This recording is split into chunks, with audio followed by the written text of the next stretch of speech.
Can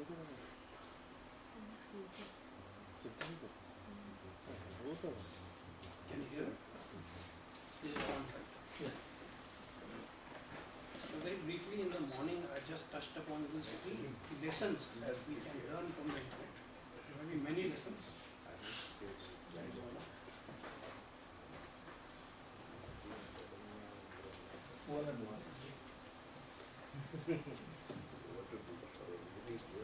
Now? Yeah, it was not on here.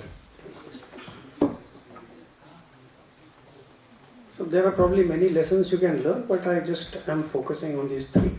So I mentioned that fixed allocation doesn't scale. Now, why did we come to this internet model of communication? So we have two or three problems with the old wired networks. Those addresses were very geographically significant.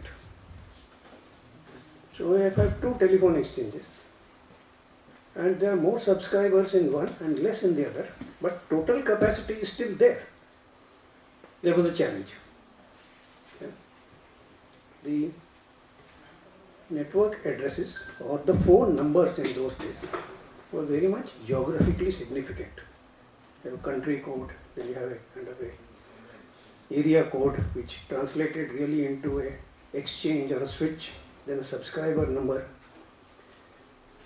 Secondly, these networks were designed keeping in mind a voice-to-voice type of communication between human beings. So we optimized those systems to have channels which were good enough to take human speech. So the first time when we tried to connect computers together, we realized that computers do not communicate like humans do. When humans are communicating, you are holding the channel for 10-15 minutes and there is constant traffic on this channel. Whereas for a computer to computer communication, suddenly you require a big burst of bandwidth, trying to download a big file, and then after that silence. So that's why we moved to this new method. And we realized that our old method of saying that let me set up a virtual circuit and hold it for the duration of the entire communication, that won't work. And so we came out with a new method, 7-layer ISO model, TCP. That was our learning. Okay? So our learning was that we cannot do allocation in a static way, and so we decoupled the communication from geography. It's a learning. But what allowed us to do it? We were able to do it because we standardized how communication should work. There is a conceptual model, 7-layer ISO model.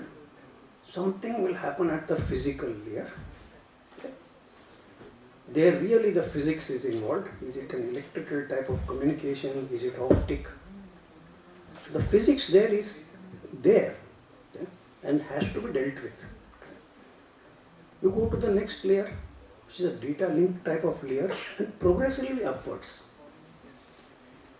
And we realized that an application doesn't have to worry about what the physical connectivity is. And if it starts worrying about that or it starts knowing about that, it will harm the scalability. As soon as an application designer knows that they can fiddle with something at a lower level, they inevitably do it. And then you get locked in. Okay? So this very, very clean separation of communication into layers conceptually took place. The original proposal was a little too complex, but the thought came from there. And then we had TCP, and strict standardization of TCP and enforcing the fact that communication at one layer cannot go down into the next layer and interfere with it. This was critical. So the scalability was achieved by standards, and standards were critical to doing this. Yeah. And standards were or have always been an instrument of policy. See, communication in history has always been regulated by the state or the government or the power that is in charge. Because of its sensitivity, its military use, governments have always kept their eye on communication and strongly regulated it. So any telecom standard also was a matter of agreement between countries at the ITU. Every country has one vote. Some people are admitted equipment manufacturers, academics, because they have the subject matter knowledge, but they don't have the ability to vote on it. Now, computers had no history of regulation. Governments did not have their eye on it. In the early days, people thought this is not going to be really a significant technology. And finally, you have TCP, which disrupts communication itself. And now the telecom actual physical layer becomes just a pipe. And what is happening in functionality, what is happening in encryption, all moves to the end point, which is some type of computing device. And there is no history of regulation there. Okay? Governments don't realize what is happening, and suddenly the whole functionality is out of the telecom's hands. In those early days, people were not willing to pay for functionality. Even today, you are not willing to pay for technology. Email should be free. Web searching should be free. Okay? WhatsApp should be free. Video calling should be free. Everything should be free. Okay? But ultimately, somebody has to pay. So in those days, the software companies were really complaining that, look, how are we going to make money? And the telcos were having a good time because they could easily cut off the physical bits to you. So you had to pay some money to get physical connection, which everybody is willing to pay, data connection. Today, the shoe is on the other foot. The software people have found ways to monetize your interaction and generate far more revenue than what you are paying for the bits. So that shoe is on the other foot, and this is a significant policy problem now. So we'll more on that later. Okay? Since the core theme is standardization, let's a little bit look at what is the global standardization ecosystem.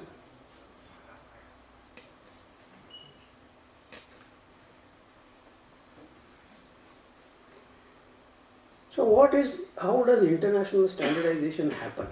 Okay. This is not an exhaustive list. Okay. I seem to have missed ITU on this. But there are some organizations which are multilateral. Countries are the members. ISO is one such organization, IEC is another, and ITU is also another one of these organizations. So they have other members. But the other members usually do not have voting rights. Then there are various national standardization organizations. We have in India Bureau of Indian Standards, which is a government body. In many countries like Germany, in the UK, these are industry associations. So these standardization bodies in different countries come with different background.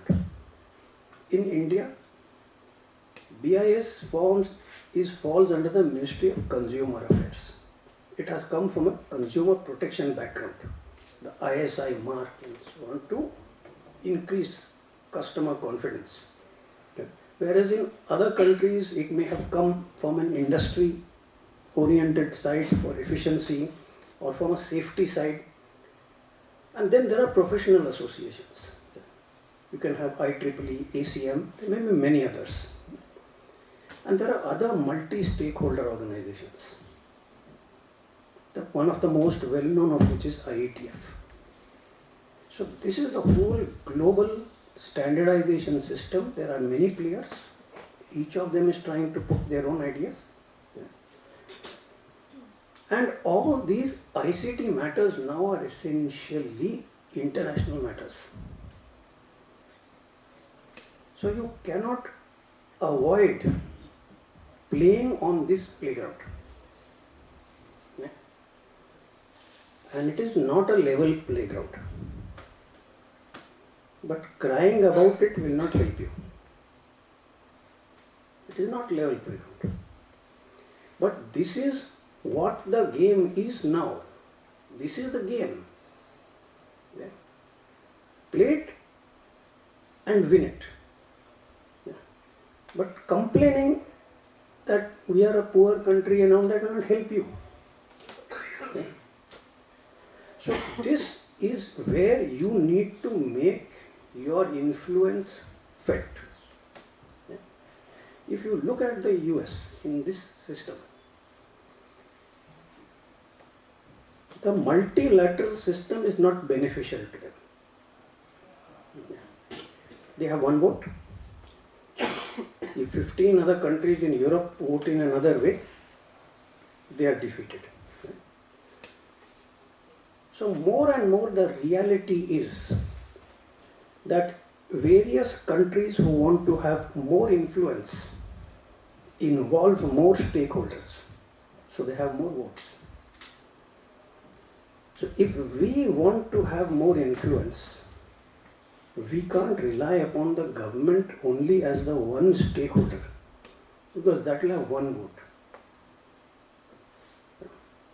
It's like asking the BCCI to play cricket rather than to enable cricket to be played. So that is the reality. Because if we want to be, a great player, if we want to make an impact, thinking about that is free. Doesn't matter, you can think about anything, but how are you going to make it happen? Let us say you want to sit for JEE, you want to pass, get a good rank. Praying might help, but if you don't study, then it's unlikely to help. Right? So praying and all that, doing all those things are good, but you have to study. There is no shortcut to hard work and participate, and it's not easy. Most of the meetings are held overseas. Okay. The reality is that if we go and apply for a visa to Europe, we don't get an appointment for 3-4 months. These are the realities. But ignoring the realities will not change the realities. If you want to be a leader, this is what you have to do. If you want to talk about being a leader, that's free. You can talk about anything. Yeah. But this is the game. Here is where you have to make an impact. Because internally doing anything you want will give you one vote. And that won't win. Okay.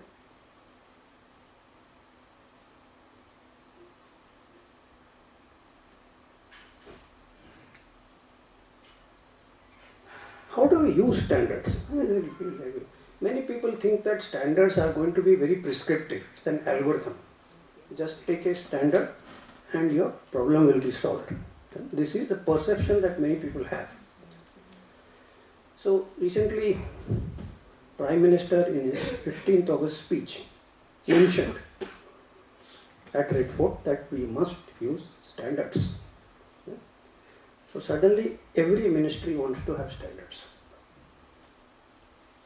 That is a standard here, standard there, everything. And they expect that some standards making body will make the standard. They don't realize that the standard making bodies are facilitators. Okay. Experts that have an interest or a need should use those organizations to produce the standards which they require.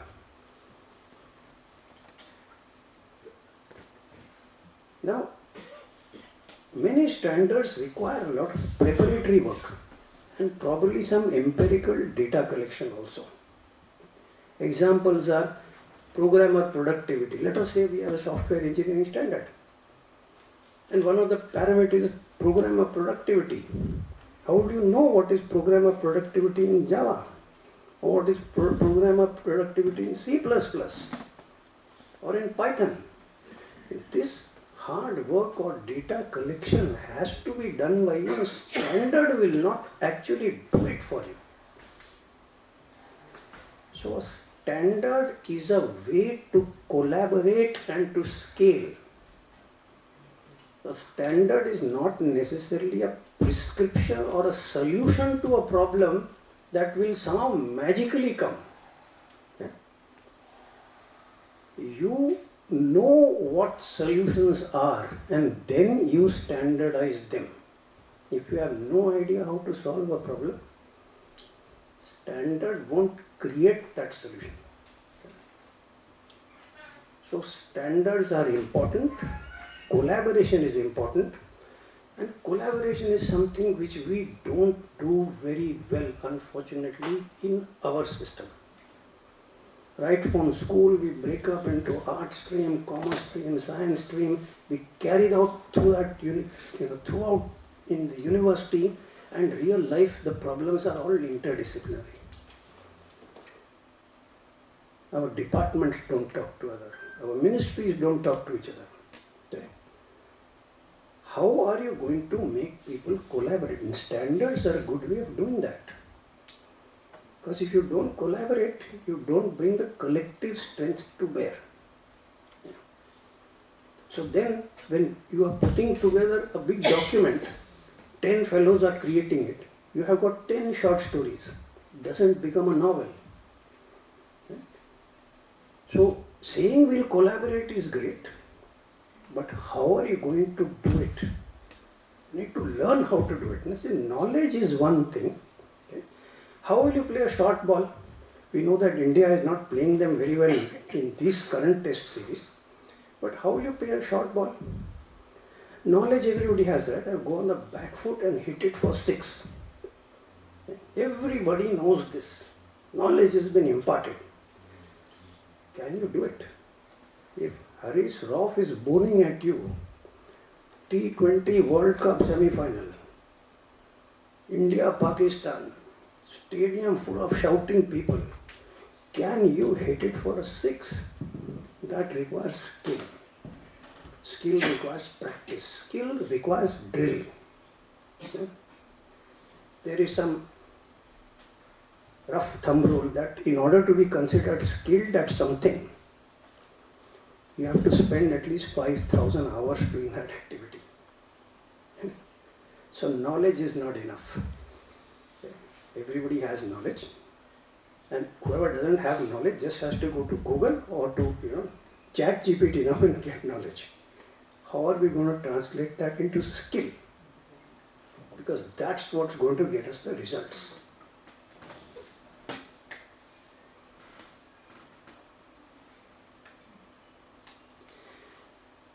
We have very low usage of standards in India. I am in a very embarrassing position. The Bureau of Indian Standards runs the Software and Systems Engineering Committee globally, and I am the chairperson. We have more than 2,200 published standards on all aspects of software engineering. Life cycle, okay, testing, all of this we have. Also in the Bureau of Indian Standards, we have done the work to adopt them as Indian standards. So now they are available at a very cheap rate. You don't have to buy this standard for 250 Swiss francs. And why should 250 or 2000 or 2.5 lakh Swiss francs be an issue of cost if you are building a system like Aadhaar or GST? Why should it be? Okay. But somehow people said cost very expensive. We have adopted them. 250 rupees, you buy this. But the usage remains low. See, we always say our contribution is that हमने शून्य दिया है. यहाँ पे भी हमने शून्य adoption किया है. So it's there. These standards are there. A lot of work has been gone into them, and we say that India is at the forefront of this, but we're not using them. Okay? We're not being able to translate the knowledge that we apparently have into something useful on the ground. And this has got an impact on the trustworthiness of systems. Yeah? And I'll just give an example. Day before yesterday, I went to bank. My sister lives in Nairobi. Her checkbook has been sent to the latest address of mine because I have given an affidavit. The core banking system, it's not there. Old address of 20 years ago is there.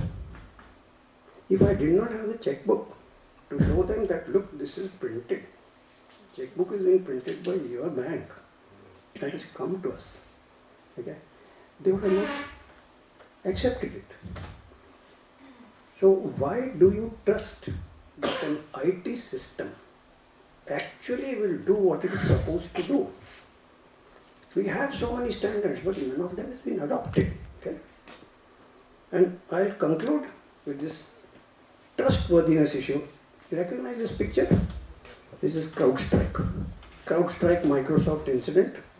Blue screen, millions of people sitting around. Okay? You know what happened? What does CrowdStrike say? Essentially, in a long-winded way, they're saying we don't test, we just update.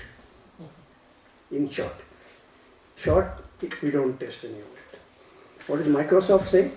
In short, they are saying, Arey, EU, because of anti-competition, forced us to give CrowdStrike direct access to kernel.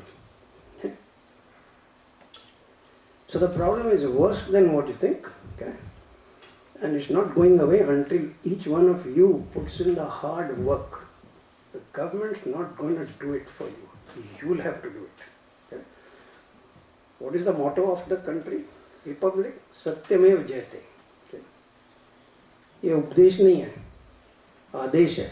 Lions are telling you, each one of you, if you don't make sure this happens, nobody else is. Okay? With that, thank you.